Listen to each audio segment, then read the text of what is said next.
సరే బయట ప్రోగ్రామ్స్ అయినా సరే చిన్న ప్రోగ్రామ్స్ అయినా సరే మీ యూట్యూబ్ ఛానల్ కాదు ఎనీథింగ్ స్ట్రైక్ చేస్తాం ప్రోగ్రామ్ చేస్తాం ముట్టడి పర్మిషన్ ఇస్తారన్నా ఇప్పుడు పర్మిషన్ దీనికి అర్థమైంది చెప్పు ఒకసారి దీనికి అర్థమైంది మేము పోరాడుతున్నాం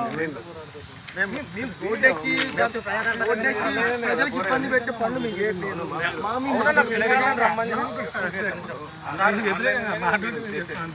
మేము పొలగా విద్యార్థులు రాండి అని చెప్పడానికి చేస్తున్నాం. మేము అందరూ ఇక్కడ ఉన్నాం, అందరు రాండి వెళ్ళండి అన్ని కార్యక్రమం ఉందని చెప్పడానికి చేస్తున్నాం సార్. అది ఇట్లా పర్మిషన్ దీనికి కూడా సార్ ప్రజా దర్బార్ ఉంది కదా సార్, మళ్ళీ ఒకసారి మేము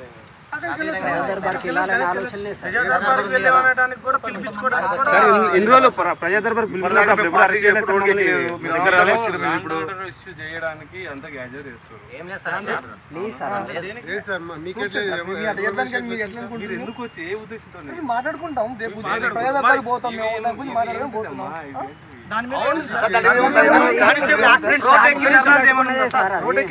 ధర్నాలు చేయమనేది లేదు కదా, దాని మీద రద్దు చేయమని అడుగుతుంది. కానిస్టేబుల్ అభ్యర్థులను సార్ మేము మా బాధ చెప్పుకోవడానికి మాట్లాడుకుంటున్నాం అంతే. మరి కాంగ్రెస్ సుప్రీం కోర్టు ప్రకాష్ పట్టుకొని చేయకూడదు.